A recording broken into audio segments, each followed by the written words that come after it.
Spencer is here for InsideTrackNews.com post-race at Sunset Speedway, round number 2 of the home and home series. Now, okay, so we're going to talk about the performance of Josh Stade here at Sunset. We're not going to talk about the end result because you picked up the DNF tonight.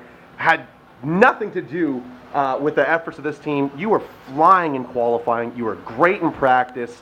Let's talk about this hot rod. I mean, I know how badly you guys have wrestled with this car when you come down to Sunset, but 4 times the charm, my friend. You looked really, really good here tonight. Yeah, the last few times, like, we have a little bit of a gain on this place because we keep pretty thick notebook, and we threw the Sunset setup that we've been working with, and we made some minor adjustments today in practice. It was a little free off, and I was talking to Brian and talking to Kyle Baker, and we got her figured out, and the thing was just pulling on the outside. Now, you went toe-to-toe with Jason Whitty for a heat race win. Now, I don't know if you keep tabs on what goes on down there at Sunset, but Jason Whitty, current point leader, 3 feature wins this year, widely regarded as one of the fastest cars on the property. You took him on the outside for a heat race win. It was an incredible run. I mean, that had to just give this whole team a huge shot in the arm. Yeah, we definitely needed this win. And the win down here, I mean, in our heat, we had Brandon Watson, who finished second in the big race tonight, and we had Dwayne Baker in there. He won the race tonight.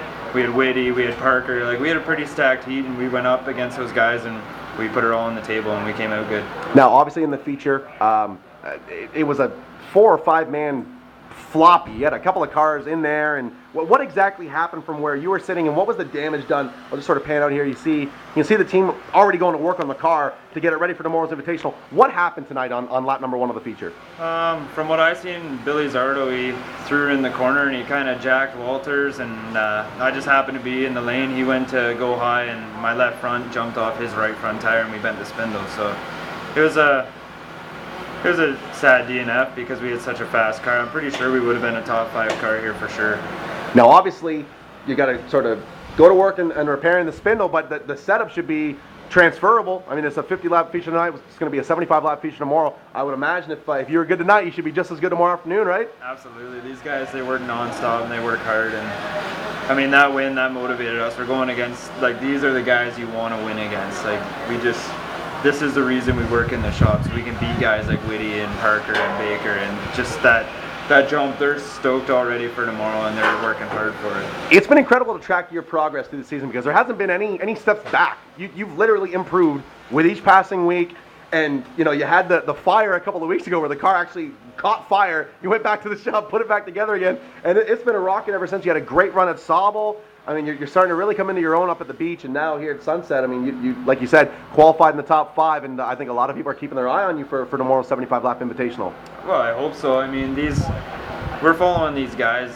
You watch Whitty, you watch Baker, you see what they're doing different, and if you could pick up a 10th here by just watching what they're doing. I mean, they have more seat time than I do, and the experience they have is unreal. Great guys to talk to, and those are the guys we want to beat.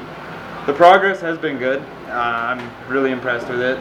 And as for the fire, I mean, we just bent a spindle, so hopefully tomorrow that brings good luck. There you go, exactly. I know it's not possible, a whole lot of support. Thank the people that make this possible for this entire number 17 team. Yeah, I gotta thank the crew for sure. Like, they're outstanding. They're traveling, they're camping, they're working hard, and she's gonna be a late night tonight. Brian Mack and Dad for sure. MEI Paving, APC Auto Parts of Chesley and Hanover, Upper Canada Title, Kunkel Bus Lines, Ken's Truck Painting, and Wix Filters. Now, I'm sure because you're such a huge social media guy now, you're going to give us all sorts of behind-the-scenes photos of the repairs on Twitter and everything, right? Well, if you want them. We want them.